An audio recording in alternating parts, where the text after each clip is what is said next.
बिस्मिल्लाहिर्रहमानिर्रहीम, अस्सलाम वालेकुम। जियो न्यूज़ पर आप देख रहे हैं आपस की बात और मैं हूं मुनीब फारूक। बात अब सियासत तक नहीं रही, इनफैक्ट सियासत तक तो कभी भी नहीं थी। बात अब बहुत आगे बढ़ चुकी है। बात अब जुडिशल एस्टैब्लिशमेंट की हो रही है। ये बात मैं नहीं कर रहा, ये बात मरियम नवाज शरीफ साहिबा कर रही हैं।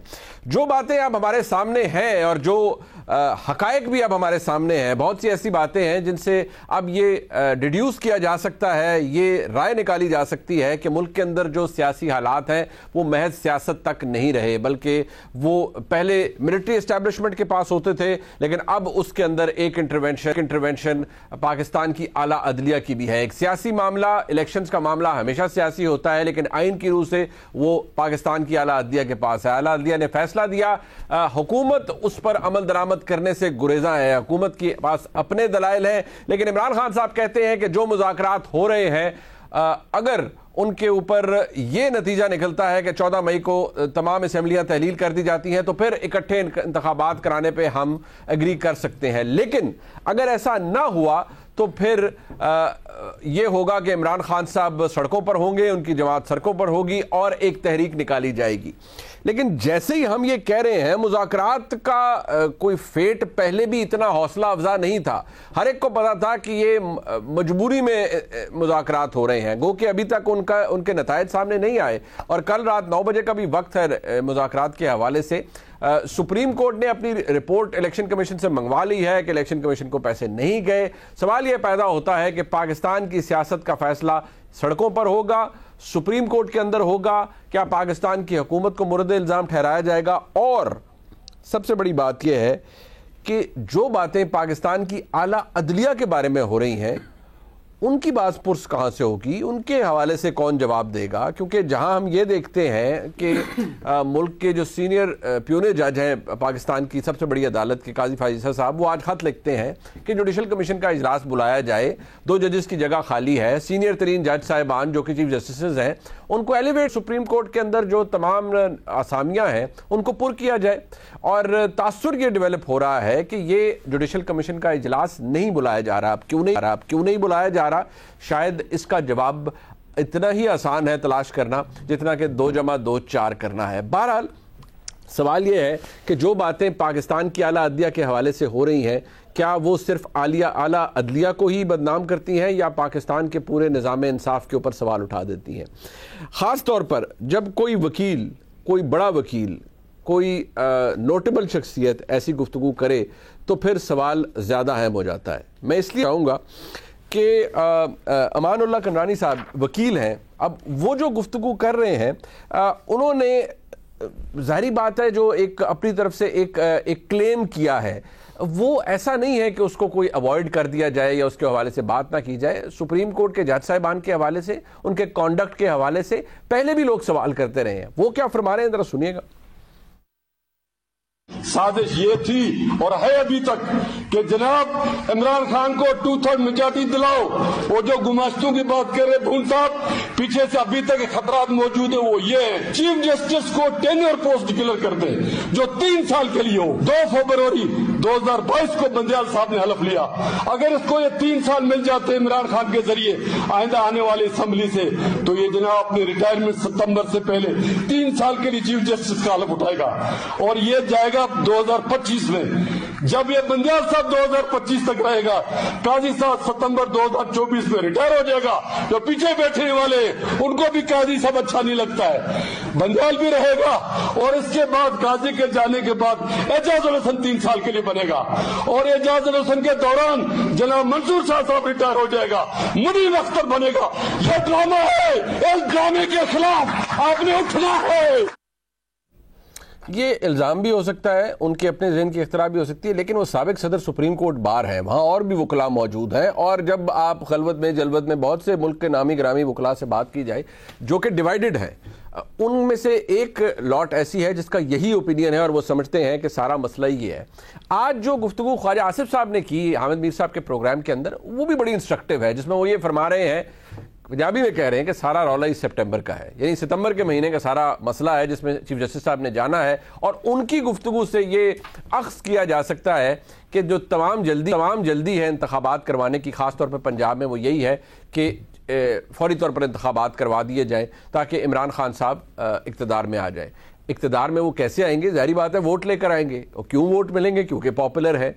और अगर वो पॉपुलर है तो ये बात फैक्ट है कि हुकूमत को ये बात पसंद नहीं है। गो कि हुकूमत ये कहती है कि नहीं हमें इससे फ़र्क नहीं पड़ता और असल पॉपुलैरिटी का पता चलेगा जब इंतखाबात होंगे।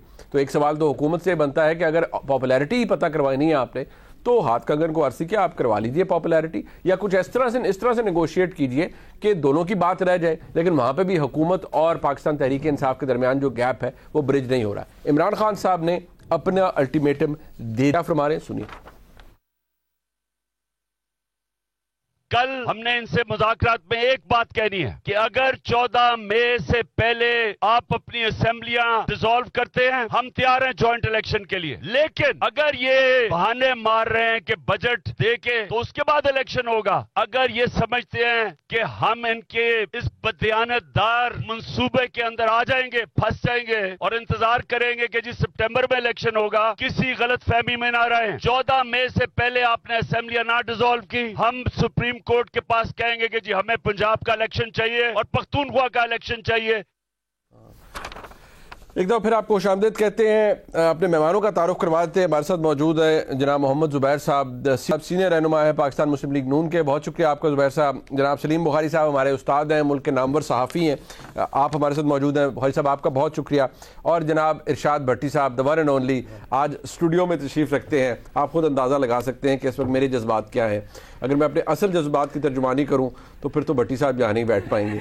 लेकिन मैं जारी बात है ऑन एयर हो तो मैं ये कह सकता हूँ मुझे बहुत खुशी हो रही है, दिल से खुशी हो रही है कि भट्टी साहब यहाँ तशरीफ फरमा है। भट्टी साहब आपको खुशामदीद। और मेजबान भी हैं। हाँ, इस वजह से आप वो नहीं कर सकते जो आप करना चाहता हूँ, क्योंकि भट्टी साहब का जो तेजाबी तज्जिया है वो अब बिल्कुल मेरे यहाँ मुझसे तकरीबन 2 फीट की फासले पर आप देंगे। आज मैंने 2 जिंदगी की ख्वाहिशें थी कि एक अमिताभ बच्चन को लाइव देखूं, एक आप।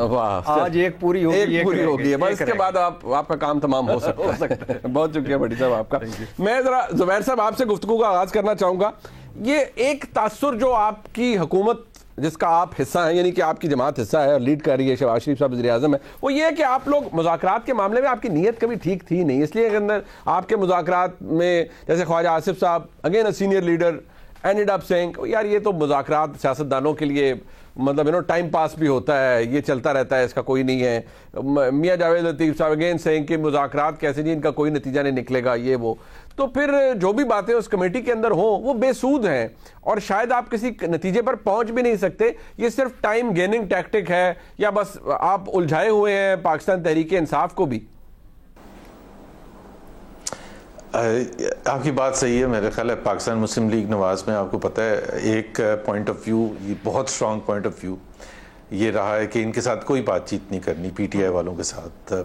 कुछ दूसरे लोग हैं जो कि इतने हॉकिश नहीं हैं, वो समझते हैं कि जी बातचीत करेंगे तो बात आगे बढ़ेगी। और दूसरी बात ये है कि बातचीत से हमारा क्या नुकसान है, हम एक दफ़ा उनको टेस्ट तो कर लें आमने सामने बैठ के कि जी हमारा पॉइंट ऑफ व्यू उनको एक्सप्लेन कर सकें कि हम क्या चाहते हैं इलेक्शंस के हवाले से, चाहे वो पंजाब या केपी का इलेक्शन है या नेशनल इलेक्शन है, और उनका रद्द अमल वो क्या चाहते हैं। तो जब आप अंदर कमरे में बैठते हैं तो जाहिर है एक खुल के उस तरह से बात हो सकती है और फिर सही व्यू पता चलता है, बजाय कि वो जो कि पब्लिक अटरेंसेस में, जलसों में और उस तरह से होता है।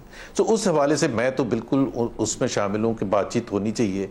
ऐसा तो नहीं हो सकता कि एक तरफ कहा जाता है कि जी इंडिया से बातचीत नहीं करनी चाहिए या बातचीत करनी चाहिए, और दूसरी तरफ आप खुद बैठ के। और दूसरी बात यह है कि it's not just about 15-20 people of from each side, it is about 23-24 crore people of Pakistan as well, कि वो क्या चाहते हैं, क्या उनके लिए थोड़ा सा उनको सुकून मिलेगा देखते हुए ये कि ये बातचीत कर रहे हैं और मसले का हल ढूंढ रहे हैं। बिकॉज इलेक्शन होना या ना होने के इम्प्लिकेशंस हैं और बहुत सीरियस इम्प्लिकेशंस हैं पाकिस्तान के अवाम के लिए, पाकिस्तान के अवाम की बेहतरी के लिए या उनके नुकसान के हवाले से। सो मेरा ख्याल है हमें सबको ये शो तो करना है कि बातचीत और सीरियस एफर्ट करनी चाहिए। कता कलामी सर ये शो ही कर रहे हैं आप, मतलब दिखावा ही है बसद एहतराम, कुछ निकलता हुआ नजर नहीं आ रहा है। फ्रैंकली स्पीकिंग आप अपनी जमात के बड़े सीनियर रहनुमा हैं, आपको कोई उम्मीद है कि आप लोग किसी नतीजे पर पहुंच पाएंगे? क्योंकि ये जितने बड़े लोग हैं आपकी जमात के, आपके सीनियर कॉलीग्स, तो खलवत जलवत में कहते हैं नहीं यार कोई मुज़ाकरात चाक नहीं है, तो हम टाइम पास कर रहे हैं।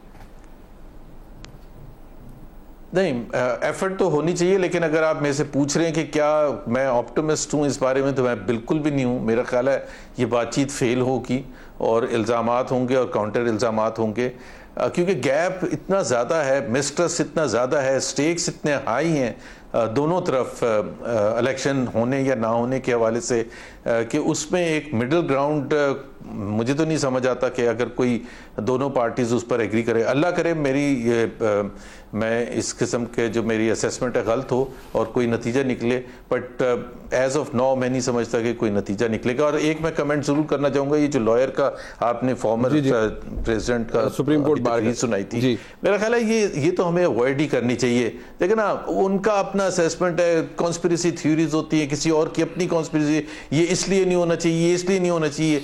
आइन जो है उसको इसके साथ जोड़ना नहीं चाहिए कि जी इमरान खान की थिंकिंग क्या है या मेरी या आपकी थिंकिंग क्या है। आइन इज इंडिपेंडेंट ऑफ एवरीथिंग। एक जजेस के हवाले से भी मेरा ख्याल है एक मसले सर बट सर गुजारिश ये है कि करनानी साहब की गुफ्तगू तो हमने जजेस के हवाले से मेरी याद सुन लीजिएगा। अब ये जो वकील ने कहा साबिक सुप्रीम कोर्ट के बाहर नोटेबल शख्सियत है, लेकिन सारा रौला सितंबर का है। ये तो ख्वाजा आसिफ साहब ने कहा ना, he is a political figure, defence minister है इस वक्त पाकिस्तान के। वो एक प्राइम टाइम में बैठकर सबसे बड़े प्रोग्राम के अंदर वो कह रहे हैं कि ये सारा रौला सितंबर का है, तो हर एक को पता है कि सितंबर में क्या होने जा रहा है। तो वो तो कह रहे हैं कि जी ठीक है, सारा मसला ही सितंबर में है और जब तक चीफ जस्टिस साहब अपने ओहदे पर मौजूद हैं उसी का सारा ठीक है। वो उस हद तक बिल्कुल बात सही है, नहीं उस हद तक बात सही है, ख्वाजा आसिफ की भी बात सही है।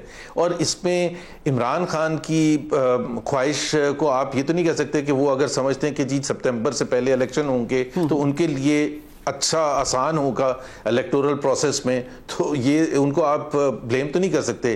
Khwaja Asif is defence minister, he knows far more than that former president of power. वो उस हिसाब से तो कभी इलेक्शन ही ना होना कि 2024 में अगर इलेक्शन करवा दिए तो कोई और बन जाएगा तो इसलिए इलेक्शन ना करवाएं। अच्छा, मैं उस लॉजिक से बात कर रहा था। ये तो एक लॉयर की तरफ से कहना बहुत ही अजीब सी बात है। ठीक, जरा ख्वाजा आसिफ साहब, मियां जावेद लतीफ साहब, एक्चुअली हमारे लोगों को, हमारे नाज़रीन को पता भी चले ना, वो फरमा कह रहे हैं सो कॉल्ड मुज़ाकरात के बारे में, जरा सुन लीजिए। किसी के दबाव में अगर इस इंतशार पसंद, इस दहशतगर्द टोले से मुज़ाकरात होंगे तो फिर आप पाकिस्तान के दिफा पर कंप्रोमाइज करोगे। मेरा ख्याल है कि इमरान खान को जो भी उन्हें जड़ा भी चाल आना है गल ला ले। मुज़ाकरात मगरों लथन जी परिया बिठा दी है, जायज तरीके बिठाई गई है, नजायज तरीके बिठाई गई है, ये तो हम इत्माम हुज्जत कर रहे हैं। बाकी इससे क्या रिजल्ट निकलना है?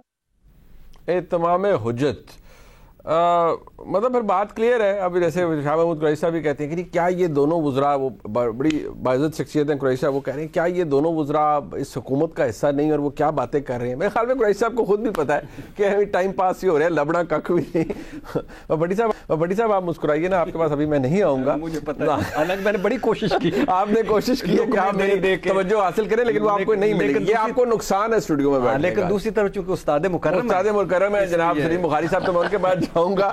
बुखारी साहब अगर यहाँ होते तब भी मैंने उनके पास पहले जाना था। बुखारी साहब, गुजारिश ये है, काश मैं बुखारी साहब से पहले आ जाता। नहीं, वो आप ना आते, वो बुखारी साहब भी तशरीफ लाए हैं। बात ये, बुखारी साहब भी फिर करने वाली बात तो कोई ना हुई सर, ये तो है ही। अब मेरे पास बहुत से अल्फाज हैं जो कि ज़रा गैर पार्लिमानी हो जाते हैं, मैं उनका जिक्र तो नहीं करूंगा यहाँ पर, लेकिन मैं इतना ज़रूर करूंगा कि ऐसे लोगों को भी हम मतलब झांसा ही मिल रहा है कि जी मुज़ाकरात हो रहे हैं। रिजल्ट तो 0/0 है। और मोहम्मद जुबैर साहब खुद माशाल्लाह एक ज़ीरक सियासतदान है, उन्होंने कहा कि उनको भी लगता है कि इतना ट्रस्ट डेफिसिट है और इतनी रिजिड किस्म की पोजीशन हर बंदे ने ली हुई है, कोई चक्कर ही नहीं है कामयाबी का। तो फिर where do we get from here sir? बहुत शुक्रिया आपका मुनीब, और मेरी भी ख्वाहिश थी कि आज काश मैं स्टूडियो में होता तो शायद ज़्यादा मज़ा आता जी, भट्टी साहब से मिलने का मौका मिल जाता मुझको। एनीवे, 2-3-4 बातें मुझे अर्ज करने दीजिए। पहली बात तो यह है कि जो हम नॉन सीरियसली ले रहे हैं उस लॉयर के या उस सुप्रीम कोर्ट बार के जो प्रेसिडेंट रहे हैं करनानी साहब, उनके बयान को, ये बड़ी ज्यादती है मेरे ख्याल से। इतनी आंखें बंद नहीं करनी चाहिए। 3 दिन हो गए इस बात किए हुए, किसी एक आदमी में जरूरत हुई है इसकी तरदीद करने की? कितने खौफनाक इल्जाम है यार। कोई एक आदमी बोला है तो मैं क्या समझूं इससे? और जो लबो लहजा था उनका, वो ऐसे लगता है जैसे उनको किसी होने वाले प्लान के बारे में पता था। मैं उसके ऊपर आ जाता हूं। अब आ जाइए आप मुज़ाकरात। जरा हमें सोचना पड़ेगा कि मुज़ाकरात शुरू हुए कैसे। ये तो मिलके बैठने के लिए तैयार नहीं थे, कब्रें भी इनकी एक कब्रिस्तान में नहीं बन सकती थी। तो आ जाइए जनाब वहां सुप्रीम कोर्ट के ऊपर सुप्रीम कोर्ट ने कहा कि जनाब आप आपस में मिलकर बैठ के तय कर लीजिए, जिसकी इंटरप्रिटेशन लोगों ने की कि वो ये कह रहे हैं कि जाके इमरान खान साहब को मना ले तो बाकी ठीक है, हम चाहे 14 मई है ये भी भूल जाएंगे, चाहे वायलेशन है इनकी ये भी भूल जाएंगे। ये याद है या मैं अफसाना सुना रहा हूं आपको? सही, ये सब कुछ हुआ तो मुज़ाकरात शुरू हुए थे इस कंडीशन के साथ कि आप इमरान खान साहब को मना लें। अब इमरान खान साहब के मुखालिफ जो पार्टी है जिसको पीडीएम का इत्तेहाद कहते हैं, उसमें से कोई शख्स भी दिल से मुज़ाकरात करने पर आमादा नहीं है। जो इस पूरे इत्तेहाद की मूविंग स्पिरिट है उनका नाम है मौलाना फजल रहमान। उनके जज्बात क्या हैं इस मुज़ाकरात के बारे में मुझसे और आपसे छुपे हुए नहीं है। बिल्कुल ठीक। इसलिए ये मुज़ाकरात मेरे नजदीक तो नॉन स्टार्टर थे। लिहाजा बाकी की कसर जो है वो ख्वाजा आसिफ साहब के, जवेद लतीफ साहब के बयानात ने गुजार दी। मगर this is not one sided. दूसरी तरफ भी देखें आप जरा, दूसरी तरफ इमरान खान साहब सबसे बड़े स्पॉइलर है। आपको याद होगा इस्लामाबाद हाई कोर्ट की पेशी के बीच में उन्होंने क्या कहा? उनका अगर जुलाई में इलेक्शन नहीं हो रहे तो आप मुज़ाकरात से वापस आ जाएं। Is that not a sabotage move? बिल्कुल ठीक। यानी अभी मुज़ाकरात का ढंग से आगाज हुआ नहीं है, आप नतीजों पर पहुंच रहे हैं। हैविंग सेड दैट, मुझे 2-3 चीजों की परेशानी ये है कि जो ये तासुर दिया जा रहा है, खासतौर से जो हमारे उस वकील का बयान है उसका जिक्र करते हुए, कि ये सारा कुछ जो है ये स्टेज मैनेज्ड इसलिए है, स्टेट नहीं स्टेज मैनेज्ड, ताकि खान साहब को इलेक्शन जितवा के इक्तदार उनके सुपुर्द किया जाए। I have many reasons to believe this theory कि ये सही है। अच्छा जी। आप मुझे ये बताइए कि 3 मुकदमात का सिर्फ मैं जिक्र कर देता हूं आपके सामने, Toshakhana, foreign funding and Tyrian case. ठीक। आप मुझे ये बताइए कि क्या उस जज का ये फर्ज था कि वो तोशाखाना के बारे में जिस दिन तारीख हो और इमरान खान साहब अदालत में ना हो, वो ये कहे कि ये तो कोई केस ही नहीं है? क्या आपने नहीं सुना? बिल्कुल है, सही है। क्या आपने ये नहीं सुना जज को कहते हुए कि टेरियन के हवाले से अगर इमरान खान एक दफा ना कर दें तो केस खत्म? और ये कौन सा इंसाफ है भाई? ये कहां की अदालतें हैं मियां साहब? फॉरेन फंडिंग, वो कहते हैं कि ये तो कोई जुर्म ही नहीं है। तो जब अदलिया इस तरह से बिहेव करेगी तो के अंदाजे लगाने फिर सही हो जाते हैं। आगे आ जाइए। ये पॉलिटिकल विक्टिमाइजेशन तो पहले भी रही है ना, लोगों के खिलाफ, सियासी मुखालफिन के खिलाफ हुकूमतें, मिलिट्री डिक्टेटर सारे मुकदमात कायम करते थे ना। मुनीब फरूक साहब मुझे याद करके बताइए कभी जमानतों का जुमा बाजार लगा हो?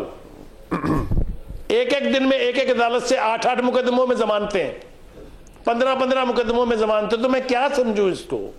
सर ये इंसाफ का बोलबाला हो रहा है। बुखारी साहब उसमें बसात एहतराम एक अर्ज करूंगा सर, बल्कि 2 चीजें। एक ये कि मुकदमात की नौयत भी होती है ना, कई तो मुकदमात भी आपको पता है, आप मुझसे बेहतर जानते हैं कि उनकी भी भेड़ चाल होती है ना, उनके अंदर सब्सटेंस तो होता नहीं, तो उनमें जमानत के अलावा कोई ऑप्शन भी नहीं होता। दूसरी बात ये सर, अगर हम इस थ्योरी को, जिसके अंदर हमें वजन नजर आता है कि इमरान खान साहब को लाना है और सितंबर से पहले इंतखाबात करवाने हैं, खासतौर पर पंजाब में, और उनको कुर्सी पर दोबारा बिठाना है या उनकी हुकूमत बनानी है, सर वो बगैर किसी वोट के तो नहीं होगी ना हुकूमत। वोट पड़ेंगे, लोग जीतेंगे, तभी हुकूमत बनेगी। तो ये तो फैक्ट है कि इमरान खान को वोट पड़ेंगे, उनकी जमात को वोट पड़ेंगे, उनके लोग सीटें ज्यादा जीत जाएंगे पीडीएम के इत्तेहादियों से या पूरी पीडीएम से, इसलिए वो हुकूमत बना पाएंगे। यही जल्दी है जिसको हुकूमत कहती है कि हमने नहीं करवाने, वो इसके दलाइल और देते हैं। लेकिन इमरान खान ये समझते हैं कि मैं बहुत मकबूल हूं, लिहाजा मैं ये इलेक्शन जीत सकता हूं और इन सबको हरा सकता हूं। इसके ऊपर जरा अपना तज्जिया दीजिएगा सर कि ये फैक्ट तो है कि वो जीत जाएंगे इलेक्शन। देखिए, मैं गुजारिश करूं आपसे, बिल्कुल आप ठीक कह रहे हैं। मतलब है ये तो वोट बैंक का ट्रस्ट उस दिन खुलेगा और भांडा उस दिन फूटेगा जिस दिन इलेक्शन होंगे। एक बात मैं जिम्मेदारी से ये कह रहा हूं कि जो 4.25 साल का अरसा खान साहब है इक़्तिदार में, उन्होंने और उनके साथियों ने अपनी कॉन्स्टिट्यूंसी के लिए तिनका तोड़ के नहीं दिया। पूरा टेन्योर गुजरा एहतजाज में, रैलियों में और विच हंट में अपने पॉलिटिकल अपोनेंट्स की। ये फैक्ट्स है।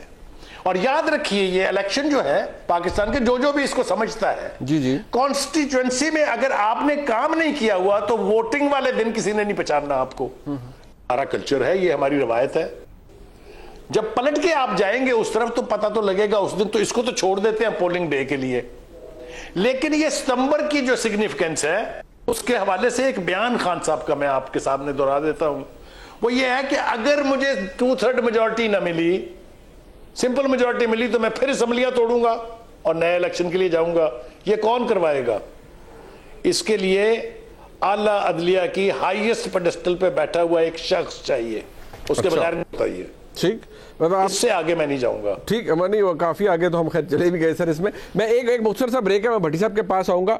फैक्ट एक ये है कि साहब ने अपनी मकबूलियत अपनी हुकूमत के जाने के बाद जाहिर की और बाई इलेक्शंस जीते। उन बाई इलेक्शंस के अंदर लोग कौन थे, इमरान खान साहब ने काम किया नहीं किया, शायद ये बातें तमाम बातें हमें इररेलेवेंट नज़र आई, क्योंकि लोगों ने उनको वोट दिया और उनको बाई इलेक्शन एक बड़ी तादाद के अंदर वो जीते पिछले 1 साल के अंदर। तो इस पर बात कर लेते हैं भट्टी साहब से, और मामला जा किस तरफ रहा है, क्योंकि मुज़ाकरात तो सब ये कह रहे हैं कि नाकाम होंगे। भट्टी साहब का भी तज्जिया ले लेते हैं, एक ब्रेक के बाद साहब।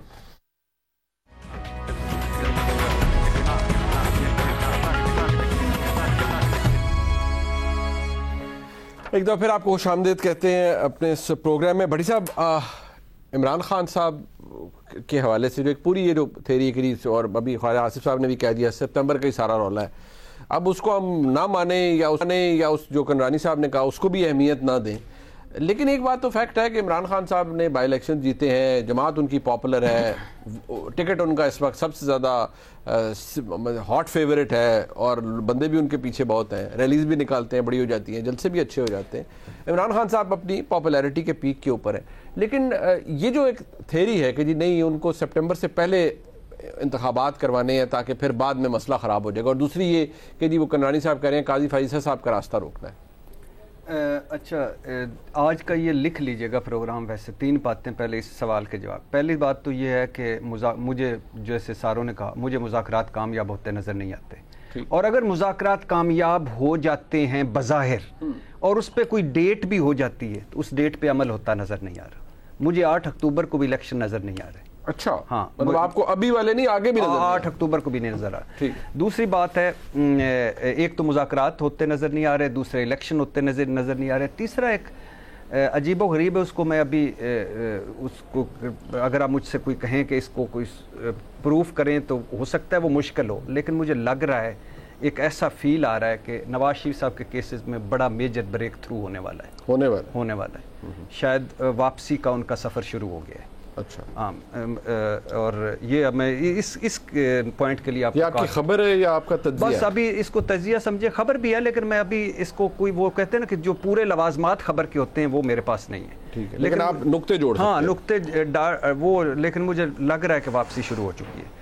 तीसरी बात यह है कि बड़ी खुशी की बात हुई कि कल तक सींग फंसाए बैठे थे हमारी सारी सियासत नवंबर, अब सींग फंसाई बैठी है सितंबर। हाँ, ये वक्त भी आना था। हाँ, काश ये नवंबर के बाद आता है, क्या आता है, नवंबर के बाद आगे जाए तो दिसंबर, उसके पहले दरमियान में अक्टूबर, हाँ। अक्टूबर के बाद सितंबर, सितंबर के बाद जुलाई, जुलाई के बाद काश ये अभी 2 महीने पीछे हैं, 2 महीने पीछे आके अगस्त पे आ जाए कि इलामा इकबाल का एक ख्वाब था, कायदे आज़म का एक पाकिस्तान था, और एक 14 अगस्त था, तो 14 अगस्त के बाद इलेक्शन, और पाकिस्तान ये बना था और फिर टूटा था इन्हीं वजह से।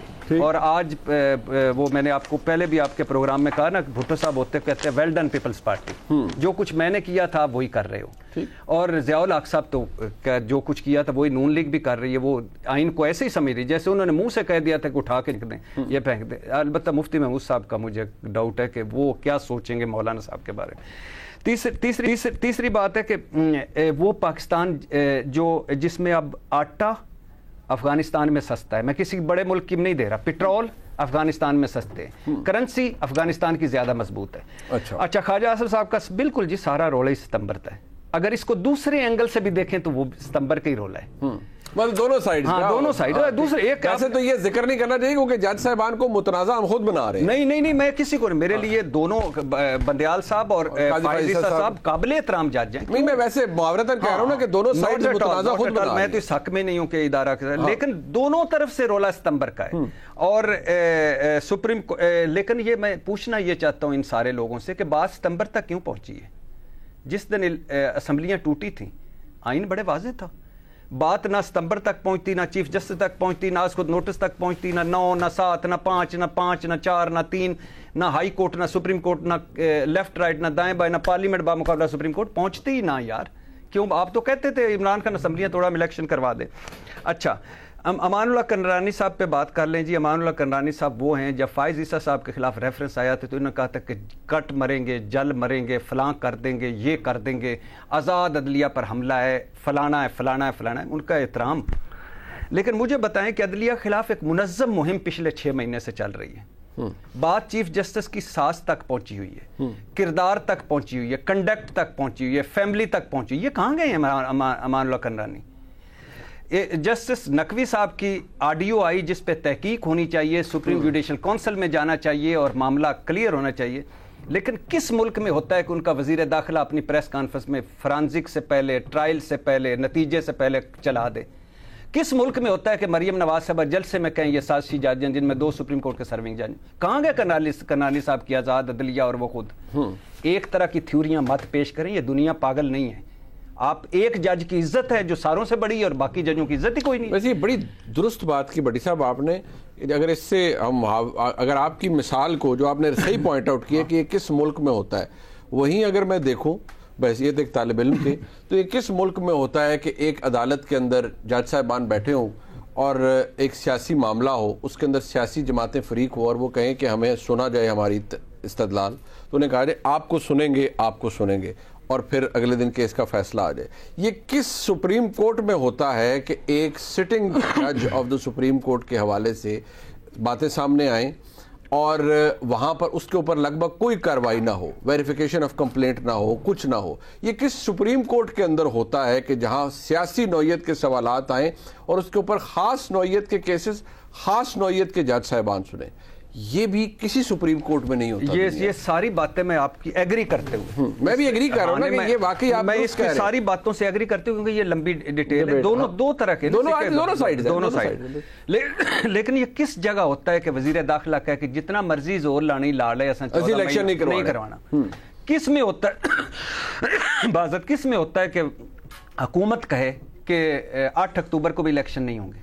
किस में होता है कि तुम सहूलतकार हो? किस में होता है कि तुम हम हो? किस में होता है तुम साजिशी हो? किस में होता है, उन्होंने कहा, जुडिशल एस्टेब्लिशमेंट का, जुडिशल एस्टेब्लिशमेंट, बेंच फिक्सिंग, हम ख्याल जजेस, मुतस्सब जजेस, किस में होता है? अच्छा, और जुबैर साहब कह रहे हैं काफी हो गया। आखिरी बात नहीं, जुबैर साहब नहीं कह रहे, मुझे पता था आपके दिल की आवाज। नहीं, वो जुबैर साहब ने कहा। नहीं, वो देखिए, वो मैं कह रहा हूं। अच्छा, उसके बाद आ जाइए अदब।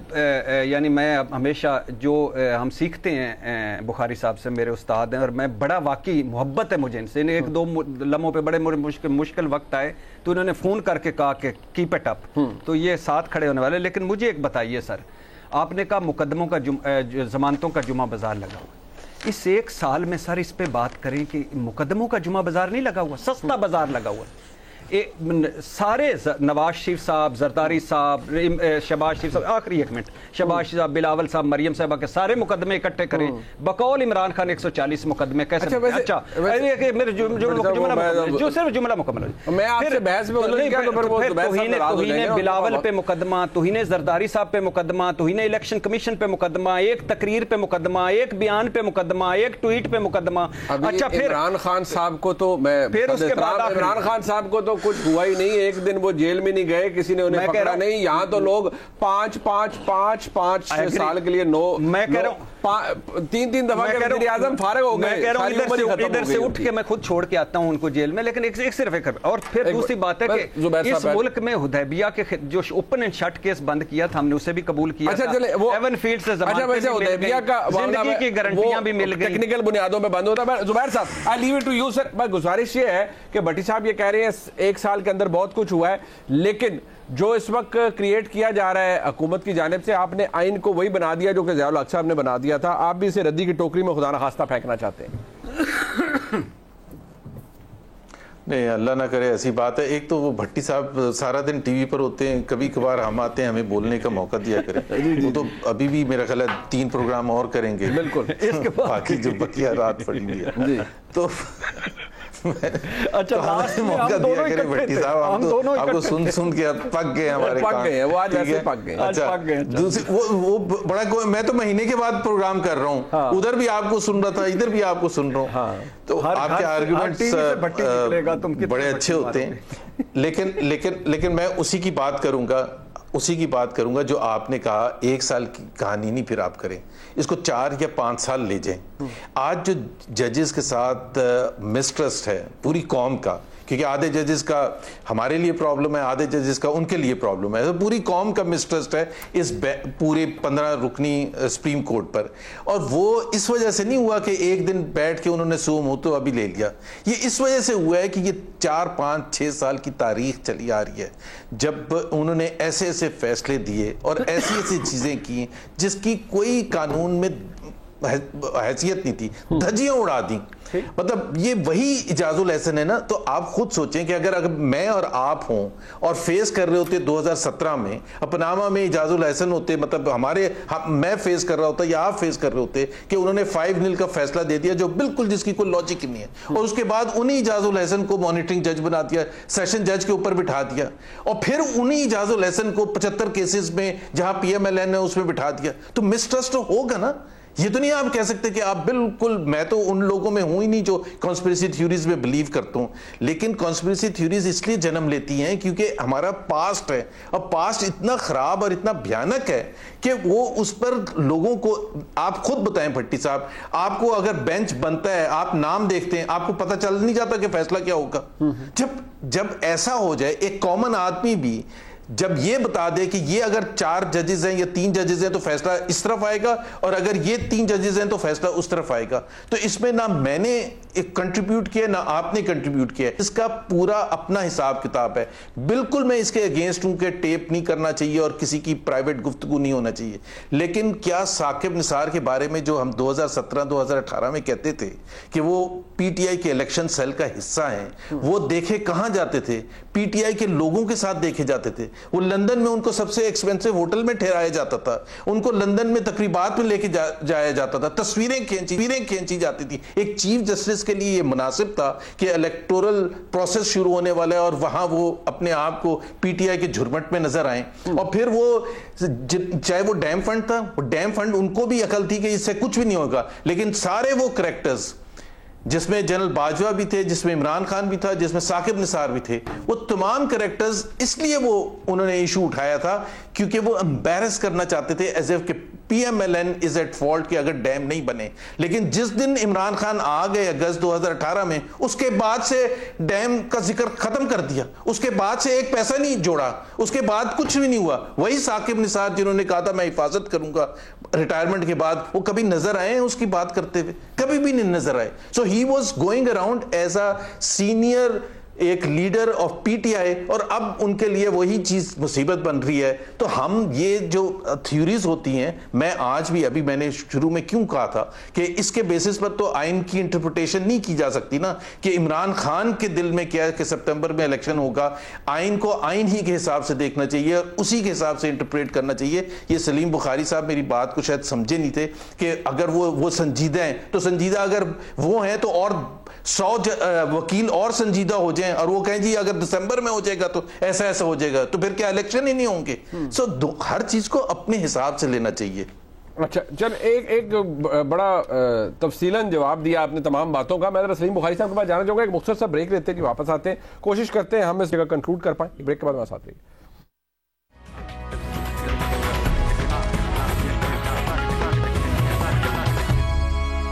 मुज़ाकरात कल सुबह 11 बजे के बजाय कल रात 9 बजे होंगे, सादिक सजनानी साहब का ये कहना, और ये फैसला कुन दिन है। अदलिया में जो इस वक्त डिवीज़न मौजूद है, जो वकला साहिबान डिवाइडेड हैं, बदकिस्मती से आला अदलिया के जज साहिबान डिवाइडेड हैं, ये फैक्चुअल बात है, हर एक को पता है। सियासी जमातों के बीच में बहरान है, ट्रस्ट डेफिसिट बहुत बड़ा है। सलीम बुखारी साहब, आप सब की ये राय है कि ये मुज़ाकरात कोई आपको किसी नतीजे तक, मंतकी नतीजे तक पहुंचे हुए नजर नहीं आ रहे, तो फिर होगा क्या? इस सारे मामले की कोई सियासी कैजुअल्टी बनेगा? क्योंकि सुप्रीम कोर्ट ने तो वक्त दिया था और रिपोर्ट उन्होंने मंगवा ली है इलेक्शन कमीशन से कि पैसे नहीं मिले इलेक्शन कमीशन को, तो इसका कोई सियासी कैजुअल्टी आप बनते हुए देख रहे हैं, या आपको लगता है वज़ीर आज़म ने खुद को इंसुलेट कर लिया है एक तरीक़ाकार से, एक आईनी लेवरेज से जो उनके पास मौजूद है? इसका इसका जो मंतकी और सियासी इंजाम होगा वो 3 दफा पहले हो चुका है, अल्लाह ना करे कि चौथी दफा भी हो। आई होप कि आप समझ गए मैं क्या कह रहा हूँ। इन सियासतदानों ने अगर बैठ के आपस में ढंग से कोई बात करके किसी नतीजे पर ना पहुंचे तो सिवाय पछतावे के और कुछ नहीं होगा। थोड़ी सी बात अगर आप मुझे इजाजत दें, ये डिवीजन है सुप्रीम कोर्ट जैसे अदारे में, एपिक कोर्ट है मुल्क की। एक तो कानून पास हो गया है, आपको याद होगा, जिसको अलवी साहब ने अपनी आदत और फितरत के आन मुताबिक वापस भेज दिया था, उसका नोटिफिकेशन भी हो गया, आपको पता भी है कि वो क्या है। वो सुप्रीम कोर्ट के इख्तियारात पर कदगन नहीं है, इन री इंटरप्रिटेशन है, इसलिए कि कोई आउटसाइड का एलिमेंट जो है वो दाखिल नहीं किया गया है। आपस में जजेस ने ही ये फैसला करना है। मैं इसकी तफसील में अभी नहीं जाना चाहता, इसके ऊपर एक पूरा प्रोग्राम करना बहुत जरूरी है। लेकिन ये जजेस की जो बेतौकीरी हो रही है, इसका रवाज कहां से पड़ा है, वो थोड़ा सा मेरे ख्याल से अगर हम रिकॉल कर लें तो हमें बहुत सारी बातें समझ आ जाएंगी। आपको याद है एक जज ने एक फैसला किया था इमरान खान के खिलाफ, एक पैनल ने, एक जजेस के बेंच ने, तो ये भी याद होगा आपको कि बाहर के मुल्कों में उनकी तस्वीरें लगा के उनके ऊपर जूतियां बरसाई गई थी। कुछ याद है या नहीं है? जी बिल्कुल, पिछले साल यही मार्च अप्रैल का ही वक्त था जी जिसमें सब कुछ हुआ। अच्छा जी, आगे चलते हैं। मुझे ये बताइए कि ये अदालतों के ऊपर जत्थे लेके चढ़ने का रिवाज कब से और किसने डाला? ये आगाज तो सजाद अली शाह साहब की सुप्रीम कोर्ट में मियां नवाज शरीफ ने डाला, फिर इमरान खान साहब ने डाला जी। अभी आ जाए, बिल्कुल ठीक आ जाते हैं। वो जत्थे जो आदमी उसके विटनेस है ना, जिनमें से अनफॉर्चुनेटली मैं भी हूं, जी उन जत्थों में और इन जत्थों में बड़ा जमीन आसमान का फर्क है। खुदा के लिए let us be true to ourselves. उस दिन अदालत में कोई दाखिल नहीं हुआ था, मैं आपको एनी शायद के तौर पे बता रहा हूं। बाहर इकट्ठे हुए लोग, हुल्ला गुल्ला था, नारेबाजी हो रही थी, जजेस चैम्बर अपने कोर्ट रूम से उठ के अपने चैम्बर में चले गए। वो भी हरकत कोई एंडोर्स करने वाली या कोई कमाल की हरकत नहीं थी, इंतहाई घटिया हरकत थी, इंतहाई गैर कानूनी हरकत थी। उसकी सजा भी हुई, लोगों ने जाके अदालतों में माफिया भी मांगी, आपको याद होगा। ठीक, लेकिन मुझे ये बताइए कोई कंपैरिजन वो ड्रॉ करके दिखाइए जो आजकल हो रहा है, सही। जो जुडिशियल कॉम्प्लेक्स में हुआ, जो इस्लामाबाद हाई कोर्ट में हुआ, जो लाहौर हाई कोर्ट में हुआ, जरा मुझे कोई पैरेलल ड्रॉ करके बताएं जल्दी से इसके हवाले से।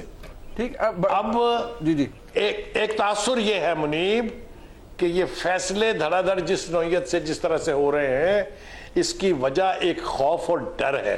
मैं ले जाता हूं आपको वापस 90s की दिहाई में, जब कराची में कोई जज एमक्यूएम के हवाले से केस सुनने के लिए तैयार नहीं होता था, याद है?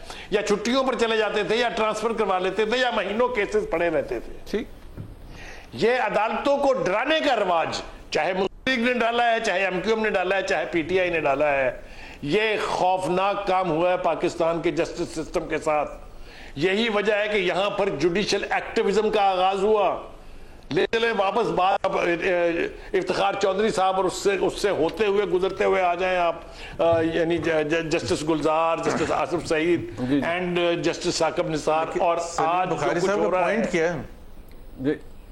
सलीम बुखारी साहब का जी मेरा पॉइंट, जी मेरे में से एक बात तो मुनासिब नहीं लगी होगी ना, जो मैंने पीएमएन का जिक्र कर दिया है कि ये भी इसके अंदर बराबर के शरीक हैं। ये आपको शायद जुबैर साहब अच्छा नहीं लगा, जत्थों की वो कहानी हिस्ट्री दोहराने की जरूरत नहीं थी ना। चले वो जो भी है, मतलब आपका बड़ा अच्छा आप कर रहे हैं, बट मैं पूछ रहा हूँ कि पॉइंट क्या है। मैं सिर्फ कॉन्टेक्स्ट में लाना चीजों को, इंतहाई ऑनेस्टली मैं सिर्फ कॉन्टेक्स्ट क्लियर कर रहा था कि ये जिसने भी किया, जब भी किया, ये गलत था। इसने हमारे अदालती सिस्टम का तमस्खुर, तो बहुत छोटा लफ्ज है, भुरकस निकाल के रख दिया है। ठीक है, इस रविश को अब भी तर्क करने। नतीजा क्या निकलेगा इसका, वो जरा जुबैर साहब जानना चाह रहे हैं कि आपके नजदीक नतीजा क्या निकलेगा, क्योंकि जुबैर साहब भी बताएंगे।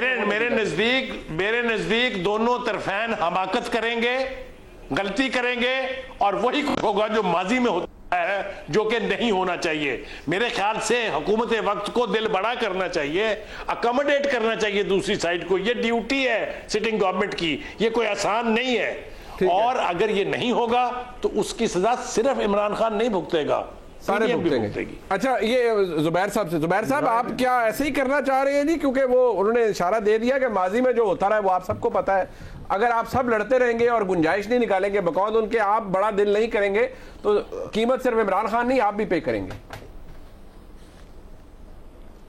अगेन मैं डिसएग्री करूंगा। अब वो आर्मी इंटरवेंशन की बात कर रहे हैं, मेरा ख्याल है इतना तो हम बात कर सकते हैं कि 3 दफा हुआ था आर्मी इंटरवेंशन, उसका कोई चांस नहीं है।